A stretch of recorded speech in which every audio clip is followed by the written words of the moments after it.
Assalamualaikum warahmatullahi wabarakatuh. Halo Bu Nurul, perkenalkan nama saya Febriana Olivia, saya dari kelas 11/4 Math Science 2. Di sini saya akan mempresentasikan resensi novel 2 Garis Biru. Saya memilih judul resensi ini adalah Antara Cinta dan Tanggung Jawab. Di sini dimulai dengan identitas. Yang pertama ada judul buku yaitu 2 Garis Biru. Pengarangnya adalah Lucia Priyandarini, penerbitnya PT Gramedia Pustaka Utama Jakarta. Tahun terbitnya 2019. Lokasi penerbitnya ada di Gedung Gramedia, Blok I, lantai 5, Jalan Palmerah, nomor 29-33, Jakarta dengan kode pos 10270. Jumlah halaman adalah 208 halaman, tebal buku adalah 20 cm, ISBN 978 602 06 31868.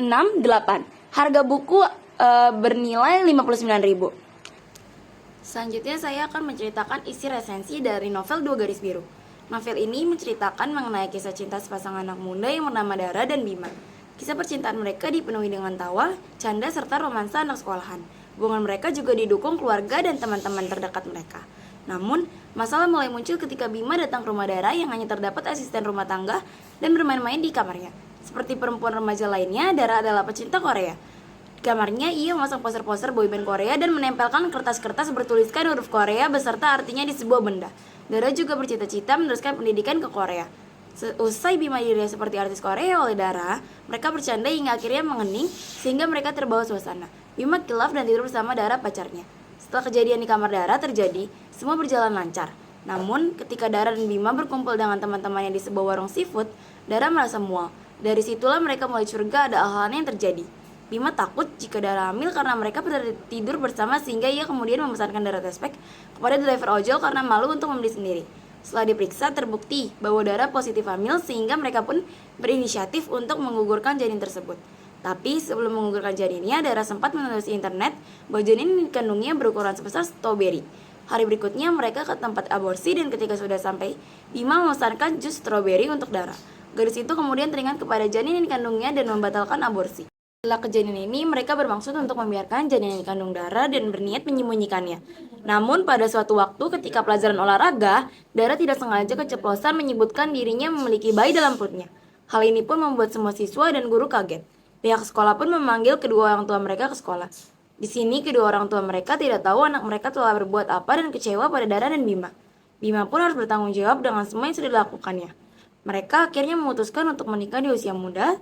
Setelah menikah, mulailah terjadi konflik di antara mereka ketika Dara memaksa Bima untuk tetap lanjut sekolah daripada bekerja. Namun menurut Bima, ia harus bekerja untuk bertanggung jawab sebagai seorang suami, sehingga dia memutuskan untuk putus sekolah. Bima kemudian bekerja di tempat ayah Dara untuk biaya persalinan. Konflik lain yang terjadi di antara Bima dan Dara ketika Bima yang sibuk bermain game di ponselnya yang membuat Dara tidak suka perilaku Bima. Terjadilah pertengkaran di antara mereka hingga menyebabkan mereka pisah rumah untuk sementara. Bima dan Dara bertahan hingga bayi mereka lahir. Namun ayah dan ibu Dara mengajukan untuk bercerai saja agar Dara bisa meraih mimpinya yakni melanjutkan studi ke Korea. Sedangkan anak Bima dan Dara diberikan saja kepada orang lain. Dara dan Bima tidak setuju, mereka lebih memilih bayi mereka diasuh oleh Bima. Hingga tiba persalinan, Dara yang berhasil melahirkan anak laki-laki. Namun kesedihan menyelimuti Dara ketika rahim Dara harus diangkat karena ada masalah dengan rahimnya dan membuat orang tua Dara merasakan kesedihan sekian kali. Meskipun begitu, Dara berhasil selamat dan melanjutkan studi ke Korea sedangkan anak mereka Adam diasuh oleh Bima. Selanjutnya ada biografi penulis, yaitu Lucia Priyandarini. Lucia Priyandarini lahir di Malang 21 Januari 1984 dan dibesarkan dalam rumah penuh buku. Sejak menempuh studi ilmu di Komunikasi FISIP, Universitas Indonesia, beliau mulai bekerja lepas sebagai penulis buku non-fiksi untuk menuangkan rasa dari peristiwa yang tidak selalu menyapa ruang dalam tulisan non-fiksi.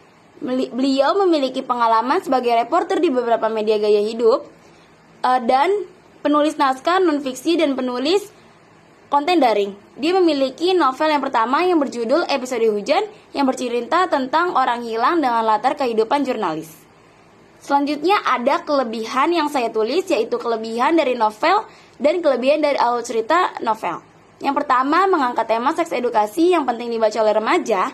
Yang kedua, bahasa yang mudah dipahami oleh berbagai kalangan. Yang ketiga, banyaknya pesan moral yang terkandung di dalamnya. Yang keempat, memiliki cover buku yang tebal. Yang kelima, desain sampul menarik menggambarkan isi buku. Yang keenam, pencetakan huruf jelas.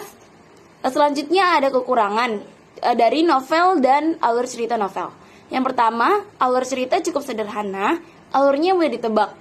Kedua, beberapa konflik terasa terburu-buru. Yang ketiga, cerita lebih terfokus pada dua tokoh utama, kurang eksplorasi dari sudut pandang atau menambahkan perspektif guru, teman, atau masyarakat. Yang keempat, kertas mudah menguning. Dan yang kelima, tidak ada ilustrasi atau pemisahan bab yang menarik. Kesimpulan dari isi novel dan dari isi resensi adalah novel Dua Garis Biru mengisahkan tentang dua orang remaja beranjak dewasa yang melewati batas pergaulan yang berakhir membuat kesalahan dengan konsekuensi besar dan akan mengubah kehidupan masa muda mereka.